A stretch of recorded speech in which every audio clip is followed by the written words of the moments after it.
ఒకానొక సమయంలో ఆ నందవ్రజంలో ఒక కాంత పాలు పెరుగు పళ్ళు పువ్వులు మొదలైనటువంటివి అమ్ముకోవడం కోసమని ఒక తట్టలో పెట్టుకుని ఆ నందవ్రజంలో ఉన్నటువంటి వీధిలో వెళ్ళిపోతోందట.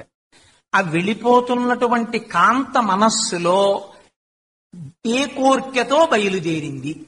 విక్రేతు కామాకిల గోపకన్య, పైన బుట్టలో ఉన్నటువంటి దధ్యాధికం ఆ పెరుగు మొదలైనటువంటి వాటిని అమ్మడం కోసమని బయలుదేరింది. బయలుదేరి నడిచి వెళ్ళిపోతుండగా ఆవిడ మనస్సు కృష్ణ పరమాత్మ యొక్క రూపం మీద నిలబడిపోయింది. నిలబడిపోవడంలో లోపల ఆనందం పొంగులు వారింది.